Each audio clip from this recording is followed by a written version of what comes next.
I'm Kendra Cook, your host for the DCTV Daily News program out of Dove Creek, Colorado. The Dolores County Broadcasting Network is the producer of DCTV with support from the Southwest Colorado TV Translator Association. That's the special district association responsible for bringing the area free-to-access TV stations over the air by antenna. This is a community TV station, so if there's a news story or event information that you would like to share, you can call us at the station 970-677-4119. If you're a business or organization, we welcome you to find out more about sponsorship opportunities for banners or video segments run on the channel. This is the Monday program for March 2nd, 2020, DCTV Daily News. Coverage of the coronavirus COVID-19 affecting Colorado, as from Patch.com with a photo Shutterstock. The American Physics Society has announced the cancellation of its annual conference over concerns about the spread of COVID-19, the new strain of coronavirus linked to China. Around 10,000 people from around the world were expected to attend the conference, which was scheduled to be held in Denver this Monday through Friday. The American Physical Society said its leaders have been monitoring the spread of the disease constantly. The decision to cancel was based on the latest scientific data being reported and the fact that a large number of attendees at this meeting are coming from outside the U.S., including countries where the CDC upgraded its warning level to level 3, as recently as Saturday, and that from a post on the organization's website. Quote, "We recognize that the timing of this decision has significantly inconvenienced many of you. However, this decision was made out of deep concern for the health and well-being of our registrants, staff, vendors, and the Denver community." The organization said it will refund all registration fees and that its organizers are looking into, quote, "what is possible regarding hotel cancellation fees." A Washington man's death marks the first in the United States this past Saturday, as the total number of cases in the country rose to 22. The CDC said an additional 47 infections were among people who returned to the U.S. via State Department chartered flights. The latter number includes 44 people who contracted the virus on the Diamond Princess cruise ship. The virus, which originated in Wuhan, China, has infected at least 83,600 people internationally, and 2,800 people have died, that according to the World Health Organization numbers. It is spreading so quickly overseas that infectious disease experts and scientists warn that there may be no way to contain it. Thousands of others across the country here are being monitored for the new coronavirus, including 8,400 people in the state of California and more than 230 people in Massachusetts who may have been exposed to the virus and are being monitored and self-quarantined within their homes. Right now, our local agencies in Dolores County are working on coordinating with meetings and planning, and once a unified message across the southwest region of Colorado is solidified, they will be presenting their messaging here on DCTV. Certainly already, the main ways described to keep from getting a flu or cold of any type is to wash your hands frequently. Don't touch your face, eyes, nose, and mouth. And if you do come down with an illness, stay at home to keep from spreading it. To that end, the obvious planning and preparations include having soap and hand sanitizers available and enough food and supplies at your home in case you need to stay put for a couple of weeks at least. We'll have a story this week on the status of whether or not protective face gear is a good thing or unnecessary at this point, or possibly at a future time, as we look into the many contradicting press releases that are out there. A final note that keeping your immune system healthy as healthy as you can, keeps you in a better place to fight off colds or flus in general. So stay well, everyone, and if you do feel sick and want to be looked at, the health office suggests that you call the health facility first before arriving. Don't call an ambulance first. They're busy doing other things right now, so that the health office can talk with you over the phone first and see how best to proceed from there. From Patch.com on the Colorado primary voting update. Nearly 1 million voters in Colorado have already returned their ballots to county clerks for the presidential primary March 3rd. That's Super Tuesday. The Colorado Secretary of State's office is sending daily updates to let voters know how many ballots have been returned from each party. As of Friday, 938,464 ballots have been returned. All ballots must be received by 7 p.m. on Election Day, and postmarks will not count. Here's the breakdown, courtesy of the Colorado Secretary of State's office. The graphics here show that the red is Republican with 438,912 ballots. The blue is Democrats at 430,582 ballots, and the green are ones that are still in process. That's 71,970 still to be determined. On the pie chart, you can see also the breakdown of eligible active voters, with 982,794 Republicans, just a little more with 1,052,187 registered Democrats, and a whopping 1,032,079 unaffiliated voters, with 25,757 having a Republican preference and 53,370 unaffiliated voters with a Democratic preference. So it's a close one in the state of Colorado. That's why they sometimes call us a purple state, because we have red and blue together. Again, Super Tuesday is tomorrow, the 3rd of March. There will be a large number of states reporting their primary preferences for candidates to run for the 2020 presidential election. The Democratic National Convention will be held first. That's from July 13th through the 16th, 2020, at the Pfizer Forum in Milwaukee, Wisconsin. As Joe Buttigieg officially just dropped out of the race yesterday on Sunday, the remaining candidates on the Democratic side are a six-pack: Joe Biden, Bernie Sanders, Elizabeth Warren, Tulsi Gabbard, Amy Klobuchar, and Michael Bloomberg. The Republican National Convention will be held from August 24th through the 27th, 2020, at the Spectrum Center in Charlotte, North Carolina, where it is expected that the incumbent President Donald J. Trump and Vice President Mike Pence will be renominated. The national election will then be held November 3rd, 2020. And in the Journal from the Colorado Sun, photo Jesse Paul, Colorado Sun. Colorado has joined 6 other states and the District of Columbia in suing the Trump administration over a rule requiring insurance companies to send a second, separate bill for abortion and other reproductive health coverage. The U.S. Department of Health and Human Services policy, which went into effect Tuesday, applies to states that allow insurance companies on their individual markets, plans that people buy on their own and don't get through their employer, to cover abortion and reproductive health. Colorado is among those states. In 2019, there were roughly 60 health plans operating in Colorado's individual insurance market, which provides coverage to about 7% of the state's population. That included abortion and reproductive health coverage. HHS says that the rule is aimed at ensuring that the prohibition on federal funding for coverage of abortion services is upheld. Quote, "Our healthcare programs, including the exchanges, are evolving rapidly, and our program integrity efforts must keep up," Centers for Medicare and Medicaid Services Administrator Seema Verma said in a written statement when the rule was rolled out in December.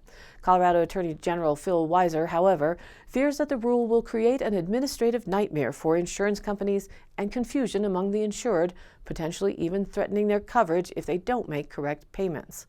Quote, "This is an effort to undo our state's protections and make life more difficult for patients," Weiser said.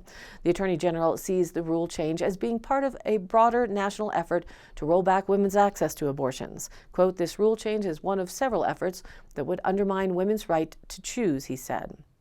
Weiser said that he filed the lawsuit after hearing concerns from Colorado's Insurance Commission. He's also worried it could cause insurers to drop their abortion and reproductive health coverage. The U.S. Department of Health and Human Services declined to comment last Thursday. Weiser's office has been aggressive in challenging the Trump administration over its abortion policies. It has sued 2 other times over policies it says are restrictive, including one broadening the ability of healthcare workers to refuse to provide abortions out of personal or moral objection. In another case, Weiser is challenging the Trump administration's so-called gag rule, which bans health clinics that receive Title X family planning dollars from referring clients for abortion. Karen Middleton, who runs Colorado's largest abortion rights group, Cobalt, said the new HHS rule is, quote, "clearly designed not to just stigmatize abortion care, but to create confusion about insurance coverage and discourage pregnant people from seeking abortions." She said her organization supports Weiser's lawsuit. California is leading the lawsuit, and it was filed in federal court there. The other states involved are, no surprise, New York, Maine, Maryland, Oregon, and Vermont. Weiser has filed at least 14 lawsuits against the Trump administration since taking office in January 2019. And now let's take a look at our local weather forecast. Today turned out to be a mostly sunny day with a high near 45 degrees. Those north winds at 5 to 10 miles an hour becoming west in the morning keep that air cold once again. But we missed most of the forecasted snow and rain over the weekend, just a skiff of snow Monday morning in some places. Tonight, mostly clear with a low around 25. That north-northeast wind at 5 to 10 miles an hour will make the low feel colder again. Tuesday, sunny with a high near 50 degrees. North-northeast winds 10 to 15 miles an hour, becoming south in the morning. Tuesday night, more gusty winds ahead. Mostly clear with a low around 26 with north winds 5 to 10 miles an hour and gusts as high as 20 miles an hour. It calms back down a bit for Wednesday and warms up. Sunny with a high near 52. Light and variable winds becoming west-southwest at 5 to 10 miles an hour in the morning. Then for Wednesday night, clear and a low around 29. For Thursday, even a bit warmer expected. Sunshine with a high near 55 degrees. Thursday night, partly cloudy and a low around 33. For Friday, mostly sunny with a high near 57. And wow, the beginning of March is really feeling like springtime. For Friday night, mostly cloudy and a low around 37. That used to be our highs just a few weeks ago. And gearing up for a nice weekend for the beginning week of March. Saturday, partly sunny and a high near 55 degrees. Saturday night, mostly cloudy and a low around 33 degrees. And now, let's get back to the news.